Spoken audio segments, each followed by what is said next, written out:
আন্তর্জাতিক অপরাধ ট্রাইব্যুনালের দ্বিতীয় ট্রাইব্যুনাল 30 জন আসামির বিরুদ্ধে অপরাধ আমলে গ্রহণ করেছেন। ইন্টারন্যাশনাল ক্রাইমস ট্রাইব্যুনাল অ্যাক্টের 3-2 এবং 4-1-2-3 এই ধারায় বিরুদ্ধে অপরাধ আমলে গ্রহণ করেছেন। আগামী 10ই জুলাই পরবর্তী শুনানির জন্য দিন ধার্য করেছেন। আন্তর্জাতিক অপরাধ ট্রাইব্যুনালের তদন্ত সংস্থা তাদের রিপোর্ট দাখিল করেছিল।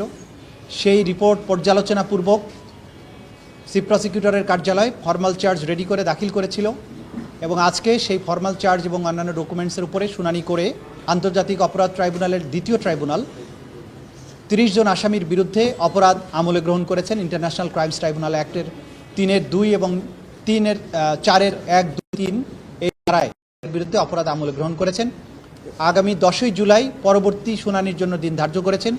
ওই দিন যে 4 জন আসামি গ্রেপ্তারকৃত আছে তাদেরকে গ্রেপ্তার দেখানো পূর্বক তাদেরকে উপস্থিত করানোর জন্য জেল অথরিটিকে নির্দেশ দিয়েছেন এবং বাকি যে 26 জন আসামি আছে তাদেরকে গ্রেপ্তার করে ওই তারিখে হাজির করার জন্য আইন শৃঙ্খলা রক্ষাকারী বাহিনীর প্রতি নির্দেশ দিয়েছেন।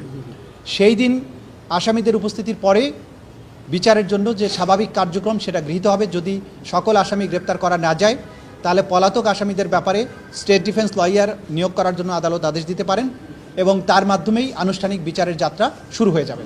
তো যেহেতু একটা আইকনিক ঘটনার বিচারের তদন্ত আমরা শেষ করতে পেরেছি, আমাদের তদন্ত সংস্থা শেষ করতে পেরেছে, আমরা আনুষ্ঠানিক অভিযোগ দাখিলের মাধ্যমে এই আনুষ্ঠানিক বিচারের যাত্রা শুরু করতে পেরেছি।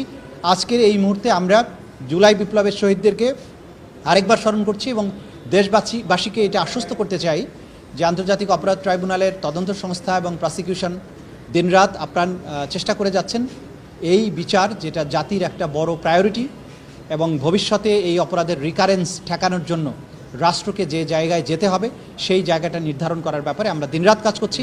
ইনশাআল্লাহ ক্রমান্বয়ে সবগুলো মামলার তদন্ত রিপোর্ট পাওয়া যাবে এবং বিচার প্রক্রিয়া তার নির্দিষ্ট গতিতে এগিয়ে যাবে এবং বাংলাদেশে ন্যায় বিচার প্রতিষ্ঠিত। মানবতা বিরোধী অপরাধ সংগঠিত হয়েছে, মূল দায়টা হচ্ছে আইন শৃঙ্খলা রক্ষাকারী বাহিনীর এবং সেখানে পুলিশের যারা ঊর্ধ্বতন কর্মকর্তারা ছিলেন।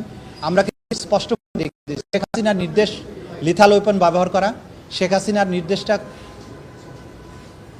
গিয়েছে প্রথমে স্বরাষ্ট্রমন্ত্রীর কাছে, স্বরাষ্ট্রমন্ত্রীর কাছ থেকে পুলিশের আইজিপির মাধ্যমে পুলিশের সমস্ত কমান্ডের অধস্তন যত কমান্ড আছে তাদের কাছে গিয়েছে। সেখানে বলা হয়েছে প্রাণঘাতী অস্ত্র বা করে ছাত্রদেরকে হত্যা করার জন্য। সেই নির্দেশের ধারাবাহিকতায় রংপুরে অপরাধটা সংগঠিত হয়েছে।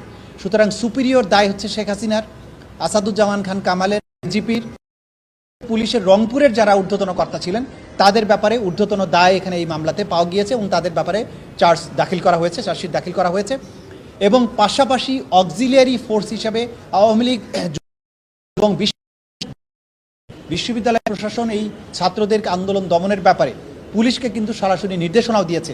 সরকারের পাশাপাশি বিশ্ববিদ্যালয়ের ভিসি সহ বিশ্ববিদ্যালয়ের প্রশাসন, ওই সময়ের প্রশাসন যারা ছিল তারা সরাসরি পুলিশকে উস্কানি দেওয়া নির্দেশ দেওয়ার কাজ করেছে।